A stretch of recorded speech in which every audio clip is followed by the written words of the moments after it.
is the first head coach in the National Hockey League since the man generally considered to be the greatest coach in the history of the NHL, Scotty Bowman. The first coach to take his team to back-to-back Stanley Cup finals in his first 2 years as an NHL head coach. It's time to catch up with Kris Knoblauch. Hello, Kris. How are you? Good. How are you doing, Bob? Good. You've had a lot of work to do. There is obviously the exit interviews with the players, and then, some opportunities for some other people, some changes made to the coaching staff. We got a whole new coaching staff. We're going to hear from them all this week. But I guess one of the starting points is you're now going to be coaching against Glenn Gulletson. He will be on tomorrow's edition of Oilers Now. And is there any way to sort of underscore, Kris, what Gully brought you over the course of the last couple of years? No, Gully was very valuable to me, especially as a first-time head coach in the NHL. And, it's obviously a lot different than the junior and the American League, just with, the level of play, but mostly just the schedule and finding out what messages need to be delivered and what you need to practice on. And there's so often I would be having conversations with Glenn, especially that first year, and kind of bouncing ideas off of him. And, I really appreciate it. Not only is he a good coach, but he just sat in that chair before and has been a head coach, and he was able to help me along the way tremendously. I think it says a lot about his character, and again, he'll be on tomorrow's show, that the team that fired him as a head coach brought him back as a head coach. That doesn't often happen, and it's the same general manager, Kris. Yeah, obviously a lot of time has passed, and I believe Jim Neal was just stepping into that position at the time, so I don't think they'd worked very long or at all together. So I think they were looking for the best coach available to take a team that's been so close many times, making it to the conference finals. And in my opinion, they found the best coach for that position. I think Glenn's will do a fabulous job. I'm just hoping he doesn't do too good of a job. Paul Coffey will not return. He coached the defense over the last couple of years with you. Paul's a big personality, very confident man, and he certainly brought some unique perspectives, didn't he? Yeah, no, it was great work with Paul. I loved his perspective on the game and challenged all the coaches. Get the best out of everybody, and I think we had a pretty good working relationship among us, and I thought we each brought a little bit of something else. Paul will still be around, and there'll be still some opinions, and having those conversations that I have had with him in the last 2 years to, what does he see from the team, and what do we need going forward? So, yes, he may not be behind the bench, but I think he'll be still around and helping that coaching staff going forward. You played 4 seasons on the Alberta Golden Bears when Dustin Schwarz was one of your goaltenders. Dustin had been the goalie coach with the Oilers through 7 head coaches. Dallas Aikens, Todd Nelson, Todd McClellan, Ken Hitchcock, Dave Tippett, Jay Woodcroft, and yourself. It couldn't have been easy to make a change there. No, it wasn't. I think it's more of the circumstances. I think Dustin is a tremendous goalie coach. I think he did the best and getting the most out of the guys. I think it was just the organization feeling that we just needed to push the guys a little more. Not that he push them, but just trying to get the most out of them and just having a different perspective. And like I said, all these coaches that we're bringing in with different skill sets, and hopefully we're able to work well together and get the most out of this team. Well, as you interviewed the finalists for the goalie coach job, what was it about Peter Obrey that sort of pushed it over the goal line for you?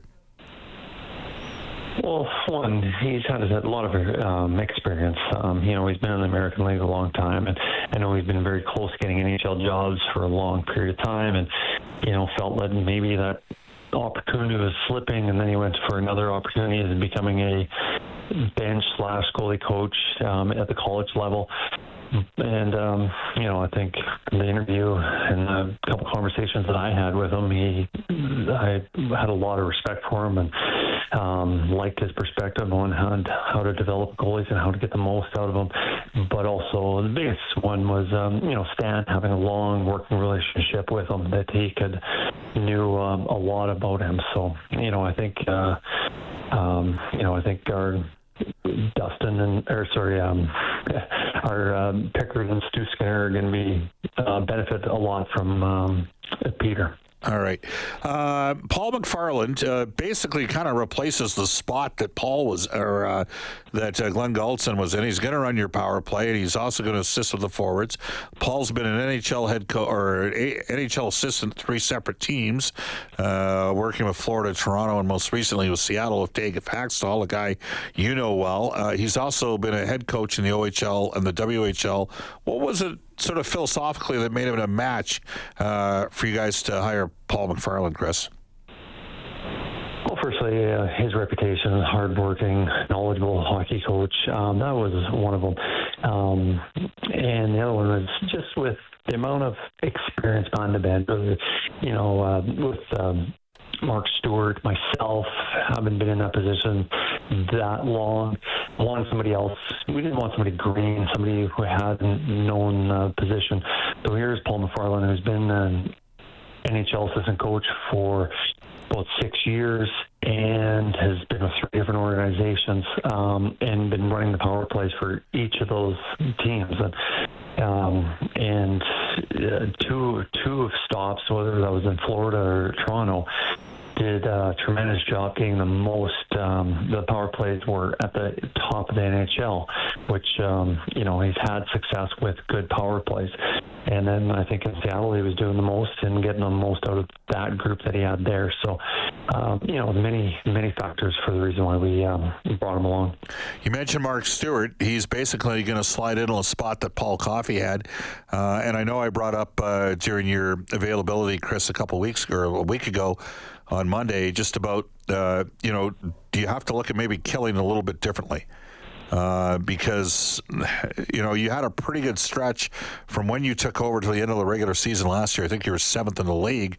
And then obviously the penalty killing was at 94% in the playoffs, but that was last season.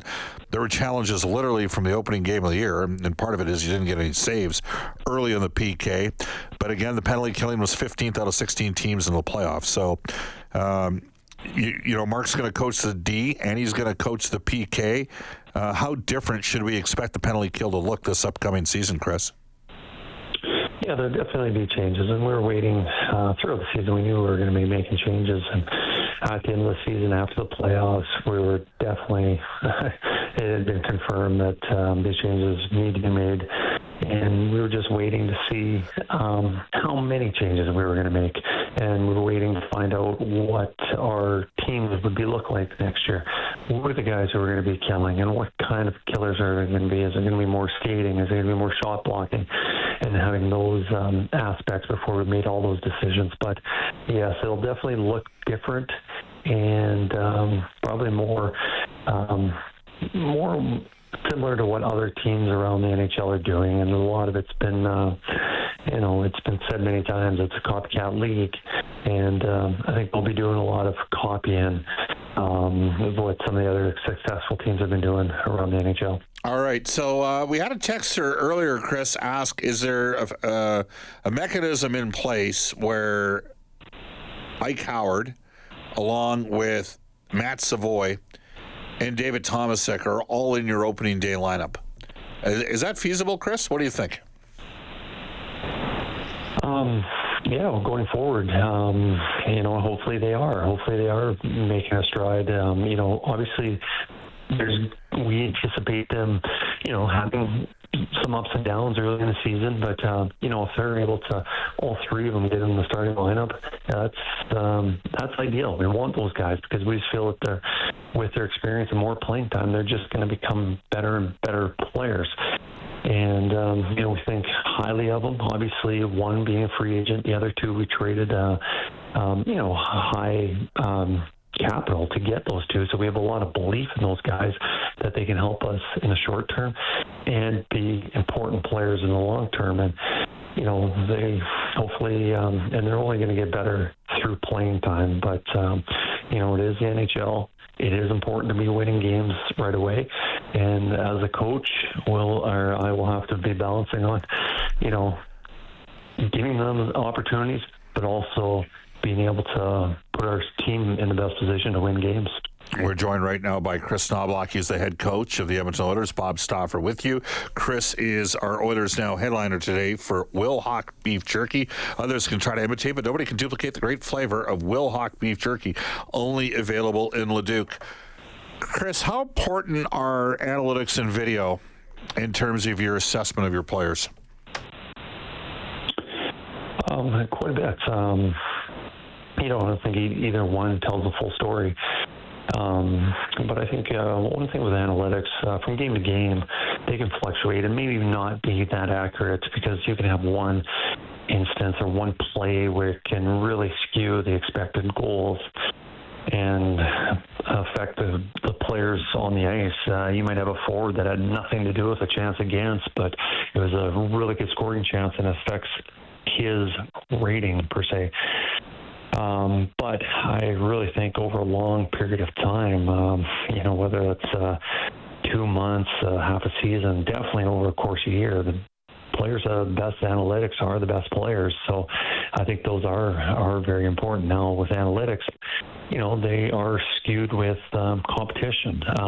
Who are you playing against? And who's on your line? Who are you on the ice with? All those things. So I think with, and then, you have a good story. I guess that's what I like to say is that analytics tells a story about a player.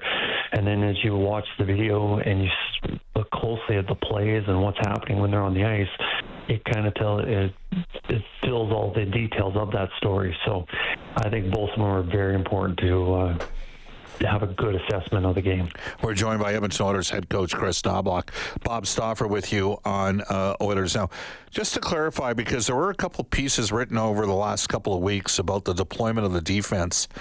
Paul Coffey coached the defense. Was it sort of his call as to what the tandems were during the course of the playoffs, or was there a full sort of engaged process there? Paul's Paul. He's a Hall of Fame defenseman. Sort of, how did you handle that, Kris? We always had our meetings before the games and in the mornings and what we were going to do. Obviously, we talk about the practices and the opposition. And, we'd have a game plan. Who was going to be playing? Mostly the defense was in Paul's hands. He was running the bench, and obviously he's the one who's,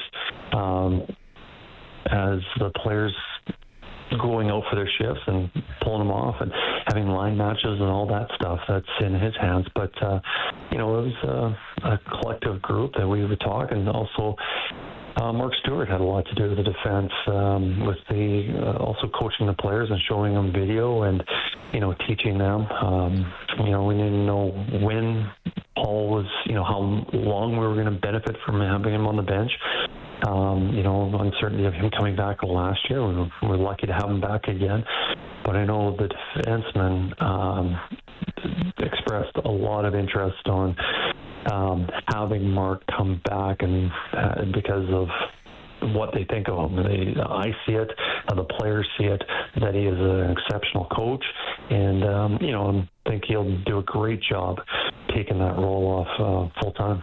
Kris, when you've had a little bit of time here, and I know you decompressed a little bit and spent some time with your family, it's a 10-month run, right? Like you go from September all the way, basically the first week of September until the July 3rd, 4th, 5th time frame. If your team's good, and your team's been good the last 2 years, so it's been awesome. Because believe me, it sucks when your team misses the playoffs. And I know because I experienced that through the first several years doing color for the Edmonton Oilers. When you have that chance to decompress, do you second guess any handling of any situation in terms of matchup or anything like that from the last two Stanley Cup finals? Or do you sort of have to move on? Do you spend more time, maybe you sort of hinted to it, picking up on maybe stealing some of the things that some of the really successful teams do on the penalty kill? How much of it is self-evaluation and introspection compared to, okay, let's go externally to look to see what others did better? I think there's a lot of things that you need to look at, and I think as coaches, I'm not sure how much time we actually get off, because I think it's on our mind all the time, because it is a very competitive league, and there's so much fluctuation, especially with head coaches' positions, that you've always got to be striving to get better, and that is looking internally at what's going on with your team and the decisions you're making as a head coach. And wondering, are you making the best decisions compared to what other teams are doing? So, there's a lot of things, you're always striving for perfection. And I guess perfection is winning Stanley Cups. And, that's not fair to just say winning Stanley Cups, because there's a lot of teams that aren't in a position, no matter how perfect they play, probably still not winning the Stanley Cups. So, I think during the summertime that we have it off, but I don't think it really completely is off your mind. And I know I spent on a family trip just a few days ago. We're in the mountains, and I know there was hockey was on my mind, and I was having trouble sleeping one night because some things are like, what are we doing now, and how are we moving forward? So as a coach, we do have some time off in the summer, but I think we're all working. Maybe it's not behind a computer or a desk, but I think it's still always on our mind. Paul, we're joined right now by Kris Knoblauch, the head coach of the Edmonton Oilers, and we discussed a bit some of the changes that have occurred here. Do you, like Paul Coffey was a guy that had some really unique relationships. Case in point, he's friends with the comedian Bill Byrne. Okay. He also, several musicians, the guys from Blue Rodeo, that sort of thing. Do you have any brushes with greatness on that level, Kris, or does it help with the guys, the second highest scoring defenseman in NHL history? Do you have any of that going on? Oh, wow. I include you as being a celebrity, and that's probably my A-lister right there. All right. Well, yeah, flattery will get you. Awesome stuff. Kris, thanks for joining us on Oilers Now. All right. Thanks for having me. You bet. That is Oilers head coach Kris Knoblauch.